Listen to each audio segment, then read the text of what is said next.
အားလုံးပဲမင်္ဂလာပါကျွန်တော်ဒီနေ့ပြောပြသွားမယ့်အကြောင်းအရာလေးကတော့ကျွန်တော်တို့ဒီကိုရီးယားနိုင်ငံကိုအကြောင်းလေးပေါ့နော်ကျွန်တော်တို့တွေတိထဆရာလေးတွေကိုကျွန်တော်အနေနဲ့ပြန်လည်မျှဝေပေးတာဖြစ်ပါတယ်ကျွန်တော်ကဒီရောင်းအရာလေးတွေကိုမပြောခင်မှာကျွန်တော်အနေနဲ့အတွေ့အကြုံအနေနဲ့ဗာတွေရှိမလဲဆိုလို့ရှိရင်ကျွန်တော်ကိုယ်တိုင်က E9 E7 ပြီးလို့ရှိရင် F2 လက်ရှိ F5 visa ကိုပြင်ဆင်နေတဲ့အပြင်ကိုကျွန်တော်ကကျောင်းလဲတက်တယ်ပေါ့နော်ကျောင်းလဲတက်တယ်ပြင်ဖွဲ့ရတော့မယ်ပြီးလို့ရှိရင်ကျောင်းသူကျောင်းသားတွေကိုလည်းကျွန်တော်တို့ကကျောင်းနေနေပေါ့နော်ကျောင်းသူကျောင်းသားလက်ခံတဲ့အခါမှာဘယ်လိုလက်ခံတဲ့ exercise တွေအဲ့ဒီကိစ္စတွေကိုလည်းပဲကျွန်တော်အနေနဲ့အတွေ့အကြုံရှိပါတယ်ပြီးလို့ရှိရင်ကျွန်တော်ဒီရွှေ့ပြောင်းနိုင်ငံသားအလုပ်သမားတွေပေါ့နော်မြည်သူမဆိုကျောင်းသူကျောင်းသားပဲဖြစ်ဖြစ်အလုပ်သမားပဲဖြစ်ဖြစ်နေထိုင်သူပဲဖြစ်ဖြစ်သူတို့ရဲ့အခက်အခဲပြဿနာတွေကိုလည်းပဲကျွန်တော်အနေနဲ့ဘယ်လိုပြောမလဲဆိုရင်လုပ်ငန်းရှင်အနေနဲ့ပဲဖြစ်ဖြစ်ဒီကျွန်တော်တို့ကရှင်ပေါ့နော်ကျွန်တော်ရှေ့ပြောနိုင်ငံသားတွေဘက်ကပဲဖြစ်ဖြစ်အဲ့လိုမျိုးဒီရှင်းနေနဲ့ခြားရမှာလဲစကားပြန်နေလဲရှိတာဆိုတော့လေလက်စကားပြန်နေခြားတွေကအကြောင်းအရာတွေပဲဖြစ်ဖြစ်အဲ့လိုအတွေ့အကြုံတွေလည်းရှိတယ်ဗီဇာပေါ့နော်ဗီဇာတွေရှိမယ်ပြီးရင်နောက်တစ်ခုကထပ်ပြီးပြောလို့ဆိုကျွန်တော်ဆိုလို့ရှိရင်ဒီလဝကပေါ့နော်တရားရေးဝန်ကြီးဌာနတို့ပြီးရင်အလုပ်သမားဝန်ကြီးဌာနတို့ဗတ်တင်နေလဲကျွန်တော်တို့ကအချိတ်ဆက်ကွန်တက်တွေရှိပြီးတော့ပြုလို့ဆောင်ရွက်တာရှိတယ်နော်ဗီဇာစနစ်တွေပဲဖြစ်ဖြစ်အဲ့လိုမျိုးပိုင်းတွေမှာလည်းပါဝင်ပူးပေါင်းနေတဲ့အတွေ့အကြုံတွေရှိပါတယ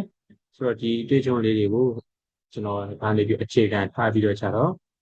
့ကျွန်တော်လေ့လာထားတဲ့အခါလေးတွေနဲ့ပူးပေါင်းပြီးတော့ကြတော့ညဝေပြီးဖို့အတွက်ဒီဗီဒီယိုဖိုင်လေးကိုစိုက်ဖြစ်ပြီးသွားခြင်းလည်းဖြစ်ပါတယ်ဆိုတော့ကြတော့ကျွန်တော်ဒီနေ့ပြင်ထားတဲ့ဟာလေးကို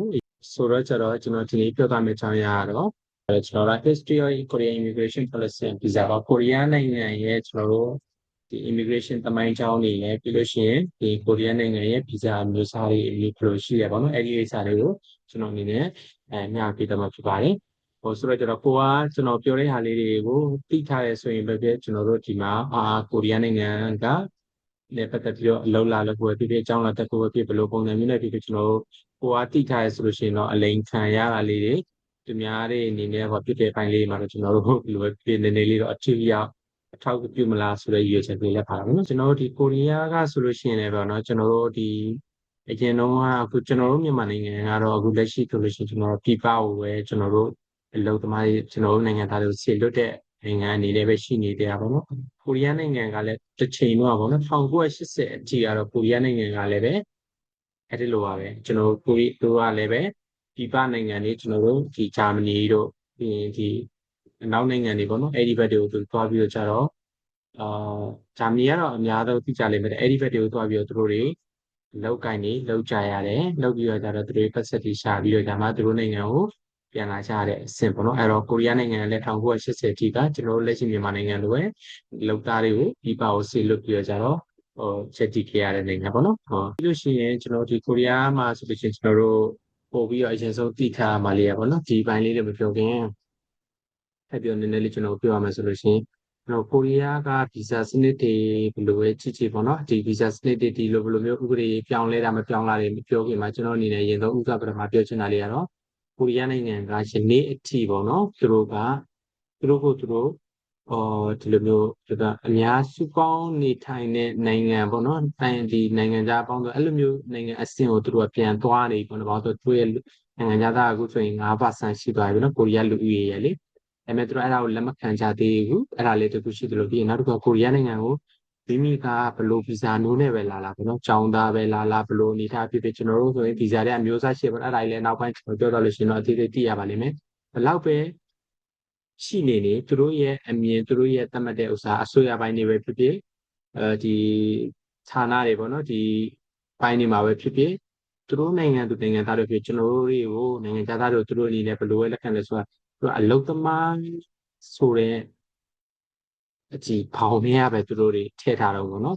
်အဲကြောင့်မလို့သူတို့ဗီဇာစနစ်တွေပဲလို့သူတို့ရဲ့ဒီ system တွေသူတို့ရဲ့ policy တွေဘာတွေပဲလို့ယနေ့အချိန်ဒီသူတို့ကဆိုလို့ရှိရင်ကျွန်တော်တို့ရွှေပြောင်းနိုင်ငံသားအလုပ်သမားရွှေပြောင်းနိုင်ငံသားတွေအကုန်လုံးကိုသူတို့ကအလုပ်သမားဆိုရဲဖောင်နေရနေပြီသူတို့ယနေ့ထိပေးမထွက်သေးဘူးနော်ကျွန်တော်တို့နောက်ဆုံးမေးပြန်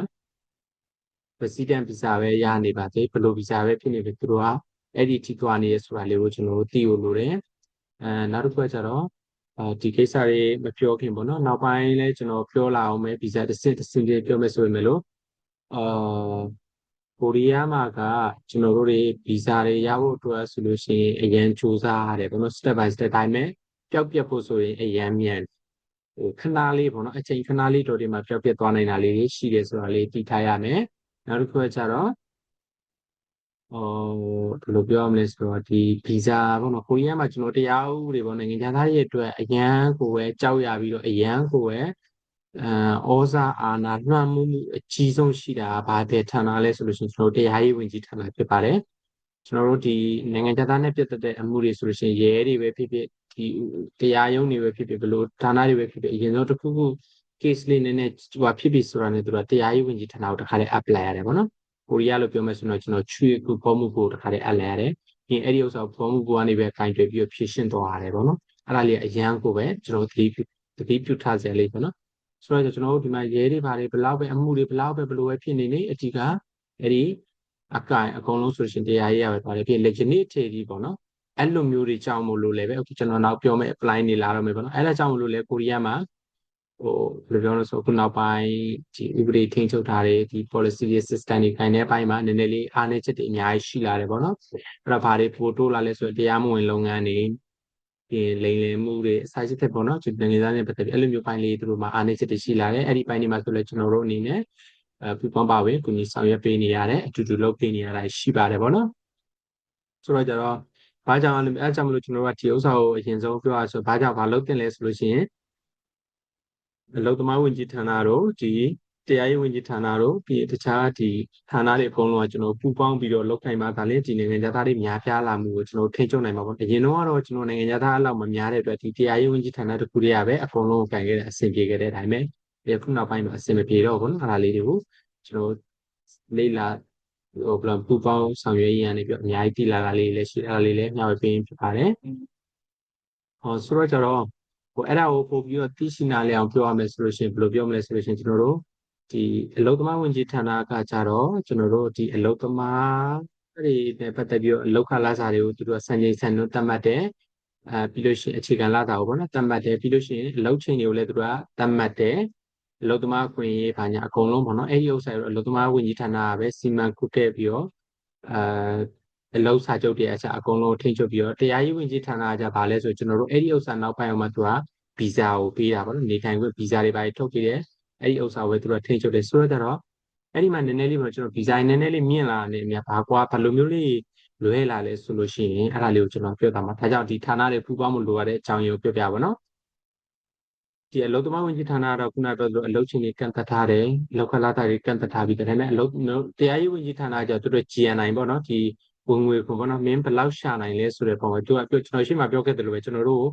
့နိုင်ငံသားတွေအကုန်လုံးအလုပ်သမားဆိုတဲ့ပုံနဲ့မထုတ်ဘူးနော်မင်းဘယ်လောက်ပတ်သက်လုံးနိုင်လဲဘယ်လောက်ရှာနိုင်လဲမင်းများများရှာပြီးတော့မင်းများများအခွင့်ဆောင်နိုင်ရင်မင်းဒီမှာရှိဗီဇာပေးမယ်အဲ့လိုပုံစံမျိုးပေါ့ပြောရမှာဆိုလို့ရှိရင်အဲ့တော့မင်းဘယ်လောက်ချစ်ထိငါတို့နိုင်ငံအခွင့်ဆောင်နိုင်မလဲအခွင့်များများဆောင်နိုင်လေမင်းဗီဇာကြီးကြီးရမယ်အဲ့လိုမျိုးနားလည်လို့လည်းရတယ်ပေါ့နော်ဆိုတော့အဲ့လိုမျိုးသွားပြီးကြတော့မှတ်ဘလို့ဒီအလုပ်သမားဝန်ကြီးဌာနမှာအချိန်တွေလည်းသတ်မှတ်ထားပြီးသားအခြေခံလတိုင်းလည်းသတ်မှတ်ထားပြီးသားဟုတ်ဒါပေမဲ့တရားရေးဝန်ကြီးဌာနကနေပြီးတော့သတ်မှတ်ထားတဲ့ခုနဗီဇာအလိုက်ကျွန်တော် GNI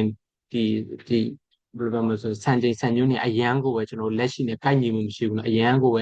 မြင့်နေအရန်ကိုများတဲ့အတွက်ကျွန်တော်တို့ဘလို့နီးနဲ့မှအဆင်မပြေဘူးပေါ့နော်အဲ့ဒါလေးရှိတယ်နောက်တစ်ခါကျလုပ်ငန်းရှင်တွေအနေနဲ့ကျတော့လက်တခါပြောမယ်ဒီတရားနဲ့တရားစာချုပ်ချုပ်ပြီးတဲ့မှာဒီကျွန်တော်တို့လိုရွှေ့ပြောင်းနိုင်ငံသားအလုပ်သမားတွေကိုဒီဗီဇာမြဲဖို့အတွက်ဒီလိုမျိုးသွားဖို့အတွက်ဆိုပြီးတော့သူတို့ရဲ့စီးပွားရေးတွေမကောင်းစီးပွားရေးတွေမငြိမ်မဲနဲ့ကျွန်တော်တို့လကားကြီးတဲ့အလောက်ကြီးအများကြီးပေးမထားနိုင်ဘူးပြဿနာအဲ့တော့အဲ့ဒီမှာလေးတွေကိုကျွန်တော်ပြဿနာလွဲနေပြင်ဟုတ်ပြီနောက်တစ်ခါဟုတ်ပြီအဲ့တော့ကျွန်တော်ကဒီ GNI ပေါ့နော်ဒီဝင်ငွေကိုကျွန်တော်တို့အဲ့လောက်မတက်နိုင်ဘူးသူကဒီလာဝကတရားရေးဝန်ကြီးဌာနအနေနဲ့နည်းနည်းလေးဟိုကျွန်တော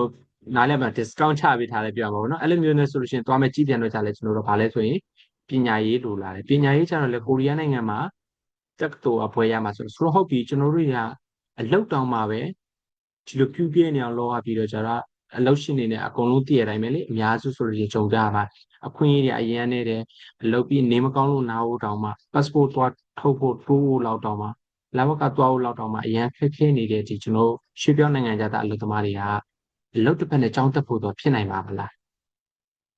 အဲ့လိုမျိုးပေါ့နော်သူတို့ပေးပါမလားကျွန်တော်ကျောင်းနေဆိုလဲကျောင်းချင်းနေအကုန်လုံးအများစုဖြစ်တယ်ပေါ့နော်ဆိုတော့အဲ့လိုမျိုးပေါ့သူတို့ရဲ့ဒီ system အလွယ်ကြီးတွေကပေါ့နော်သူတို့အဲ့လိုမျိုးလွယ်ပြလို့ဖြစ်အဲ့ကြောင့်သူတို့ကအတူတကွသူတို့ထိန်းချုပ်ပြီးတော့ပူပေါင်း ဒီနေ့ဆောင်ရွက်မဲ့ဆိုလို့ရှိရင်တော့ကျွန်တော်တို့ရှိပြောင်းနိုင်ငံခြားသားအလုပ်သမားတွေတော့ကောင်းတဲ့အခွင့်အလမ်းလေးရှိလာမှာပေါ့နော်ဒါလေးကတော့အနှစ်ချုပ်အနေနဲ့ပထမဆုံးဒီဘိုင်းလေးပြောတော့ပဲပြီးနောက်တစ်ခါကျကျွန်တော်တို့အဲ့ဒါလေးကိုကျွန်တော်အသေးစိတ်အနေနဲ့ဒီနိုထုံဘူကနေပြီးတော့ဘယ်လိုမျိုးတွေဒီလာခဲ့တယ်ပေါ့နော်စင်ချင်းလာခဲ့တယ်ပြီးတရားရေးဝန်ကြီးဌာနနဲ့သူ့ရဲ့ law ရဘယ်လိုသွားခဲ့တယ်ပြီးနောက်တစ်ခါဗီဇာတစ်ခုချင်းစီလိုက်ရဲ့လျှောက်ထားပုံနေဗီဇာတစ်ခုချင်းစီလိုက်ကနေပြီးတော့တစ်စင်ပေါ့နော်ကျွန်တော်တို့ဒီနောက်ဆုံး green card ရတဲ့အထိသွားရဲ့ပုံစံနေပြီးလို့ရှိရင်ကျွန်တော်ကိုရီးယားကိုလာလို့ရှိရင်ဒီလိုပုံစံမျိုးနဲ့လာလို့ရလဲဆိုရလေးကိုအဲ့ဒီဥစ္စာလေးကိုကျွန်တော်အနေနဲ့အကုန်လုံးအသေးစိတ်တစ်ခုချင်းဗီဒီယိုဖိုင်လေးရိုက်ပြီးတော့ရှင်းပြတော့မှာဖြစ်ပါတယ်ကျွန်တော်အနေနဲ့ file တွေကတော့အကုန်ပြင်ထားပြီးသားပေါ့နော်အခုဒီမှာလည်းတွေ့ရတဲ့အတိုင်းပဲအဲ့ဒီ file လေးပြင်ထားပြီးပြီးတော့အသေးစိတ်ကိုကျွန်တော်အနေနဲ့ရိုက်ပြတော့မှာဖြစ်တဲ့အတွက်ကြောင့်မလို့ဒီနောက်ပိုင်းနေမှာဆိုလို့ရှိရင်လည်းပဲတစ်ခုချင်းကိုစောင့်ကြည့်ပြဖို့အတွက်ကျွန်တော်အနေနဲ့ဒီထိုင်ရက်ခက်မှာပေါ့နော်ကြည့်လို့ရှိရင်ကျွန်တော်အနေနဲ့ဒီFacebook မှာလည်းကျွန်တော်တင်ပေးသွားမယ်ပြီး YouTube မှာလည်းတင်ပေးသွားမယ်ပြီး YouTube မှာတင်နေဆိုတော့YouTube မှာကျွန်တော် page change ချက်ကျွန်တော် share လုပ်လွယ်တယ် Facebook မှာကျတော့တည့်ရတဲ့အတိုင်းပဲလေတစ်ခုနဲ့တစ်ခုပြန်ရှာဖို့ဆိုကျွန်တော်အရင်ခက်တယ်အဲ့ဒါကြောင့်မလို့ကျွန်တော်အနေနဲ့ YouTube မှာအဓိကထားပြီးတင်ပေးလို့ဆိုပါတယ်အဲ့ဒါကြောင့်မလို့နောက်ပိုင်းလေးကိုလည်းကျွန်တော်နဲ့အတူဆက်ပြီးတော့လေ့လာပြီးတော့သိထားတော့လေကောင်းတာပေါ့နော်အဲ့လိုမျိုးလေးပေါ့ပြီးရင်ကျွန်တော်အနေနဲ့ခုနကတချို့ပိုင်းတွေကတော့အသေးစိတ်ကြီးပြောလို့မရတာရှိတယ်ဘာဖြစ်လို့ကျွန်တော်အနေနဲ့အကုန်လုံးအနေနဲ့အနေချုပ်ပြီးတော့တနိုင်ဘလောက်ပိုင်းလေးတွေကိုတစ်စင်ချင်းပြောသွားပါမယ်နောက်ပြီးလို့ရှိရင်ဗီဇာတွေကိုလျှောက်တဲ့အခါမှာလည်းဆရာဖြည့်ဖို့ဖြည့်နည်းပြင်ပုံပြင်နည်းအကုန်အသေးစိတ်ကိုအစားပဲဒီဗီဒီယိုဖိုင်မှာကျွန်တော်ဆရာပိုင်းလေးနဲ့ပြင်ပေးသွားပါမယ်ဒီကိုရီးယားမှာနေတဲ့အတော်တွင်မှာလိုအပ်တဲ့အပိုင်းပေါ့ကျွန်တော်ထိထိဆက်ဆံရတဲ့လိုအပ်တဲ့အပိုင်းတွေအကုန်လုံးလည်းကျွန်တော်အနေနဲ့တနိုင်ဘလောက်စူးစမ်းပြီးတော့ဖိုင်တွေတော့အများကြီးပြင်ထားတယ်စင်ချင်းဗီဒီယိုဖိုင်လေးရိုက်ပြီးတော့ကျွန်တော်အနေနဲ့မျှဝေပေးတော့မှာဖြစ်ပါတယ်။ဘာကြောင့်ဗီဒီယိုဖိုင်ရလာလဲဆိုလို့ရှိရင်ဗီဒီယိုဖိုင်ကြတော့ပို့ပြီးတော့ကြည့်ရရှင်းနေနားလေလေစာရွက်ရေးထားတယ်ပြီးတော့ဗီဒီယိုဖိုင်ရိုက်ထားဘာကြောင့်ကြာလဲဆိုလို့ရှိရင်လည်းပဲကျွန်တော်က edit မလုပ်တတ်ဘူးဒီတိုင်းဒီလိုမျိုးရိုးရိုးလေးပဲလုပ်တတ်တာဖြစ်တဲ့ကြောင့်မို့ချမ်းသာခြင်းဖြစ်တယ်အဲ့ဒါလေးကိုတော့ကျွန်တော်အနေနဲ့မြေတရခံပြီးနားလဲပြီးတော့တောင်းဆိုပါတယ်။ Okay ပါအလိုအဆိုရင်နောက်ပိုင်းနေမှာထပ်ပြီးတွေ့ကြပါမယ်နော်။ Okay ပါကျေးဇူးတင်ပါတယ်။